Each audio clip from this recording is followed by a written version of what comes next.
നമ്മുടെ സൊസൈറ്റിയിൽ സ്വന്തം ഇഷ്ടത്തിന് ഫ്രീ ആയിട്ട് ജീവിക്കുന്ന പെൺകുട്ടികളെ കാണുമ്പോൾ നമ്മുടെ സൊസൈറ്റിയിലുള്ള പല പെൺകുട്ടികളും ഇറിറ്റേറ്റഡ് ആവാറുണ്ട്. ശരിക്കും ഇതിൻ്റെ കാരണങ്ങൾ എന്തൊക്കെയാണെന്ന് പറഞ്ഞു തരാം. ഒന്നാമത്തെ കാര്യം ഇൻസെക്യൂരിറ്റി ആൻഡ് കമ്പാരിസൺ ആണ്. നമ്മുടെ സൊസൈറ്റിയിൽ പെൺകുട്ടികൾക്ക് അവരുടെ ലൈഫ് ചൂസ് ചെയ്യാനുള്ള ഫ്രീഡം ഇല്ല.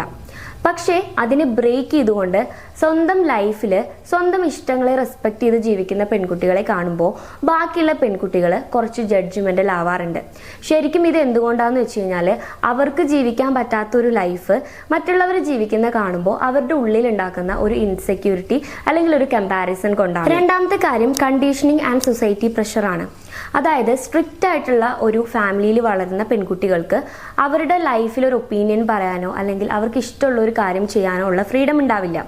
അപ്പോൾ അവരെ തന്നെ സമാധാനിപ്പിക്കാൻ വേണ്ടിയിട്ട് ഇങ്ങനെ ഫ്രീഡത്തോടു കൂടി ജീവിക്കുന്ന പെൺകുട്ടികളെ കാണുമ്പോൾ അവരെ കുറ്റം പറഞ്ഞുകൊണ്ട് അല്ലെങ്കിൽ അവരെ ബാക്കിയുള്ളവരുടെ മുന്നിൽ തെറ്റുകാരാക്കിക്കൊണ്ട് സംസാരിച്ച് അതിലൊരു സന്തോഷം കണ്ടെത്തുന്നവരായിരിക്കും. ഇനി മൂന്നാമത്തെ കാര്യം fear of judgement reflecting on dum.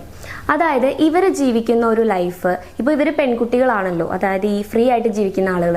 അപ്പം അവർ ജീവിക്കുന്ന ഒരു ലൈഫ് കണ്ടിട്ട് സൊസൈറ്റി പെൺകുട്ടികളെ മൊത്തത്തിൽ പെൺകുട്ടികളെല്ലാം ഇങ്ങനെയാണ് എന്നുള്ള രീതിയിൽ ജഡ്ജ് ചെയ്യുമോ എന്നുള്ളൊരു പേടി ഇവർക്ക് ഉണ്ടായിരിക്കും. സോ അതുകൊണ്ട് മാക്സിമം ഇത്തരത്തിലുള്ള പെൺകുട്ടികളെ കാണുമ്പോൾ ഇവരെ കൺട്രോൾ ചെയ്യാനും ഇതൊക്കെ തെറ്റാണെന്ന് പറഞ്ഞ് തിരുത്താനും അവരെ ബ്ലെയിം ചെയ്യാനും ശ്രമിച്ചുകൊണ്ടേയിരിക്കും. അപ്പോൾ നിങ്ങൾ മനസ്സിലാക്കേണ്ടത്, നിങ്ങൾ ഫ്രീ ആയിട്ട് ജീവിക്കുന്ന ഒരു പെൺകുട്ടിയാണെന്നുണ്ടെങ്കിൽ നിങ്ങൾ ഇത്തരത്തിലുള്ള പെൺകുട്ടികൾ വന്ന് ഇങ്ങനെ ജഡ്ജ് ചെയ്യുന്നുണ്ടെന്നുണ്ടെങ്കിൽ അത് അവരുടെ പ്രശ്നമാണ് എന്ന് വേണം നിങ്ങൾ മനസ്സിലാക്കാൻ. സോ കൗൺസിലിംഗ് റിലേറ്റഡ് ആയിട്ടുള്ള എന്തെങ്കിലും സർവീസുകൾ നിങ്ങൾക്ക് ആവശ്യമാണെങ്കിൽ സ്ക്രീനിൽ കാണുന്ന നമ്പറിൽ നിങ്ങൾക്ക് കോൺടാക്ട് ചെയ്യാവുന്നതാണ്.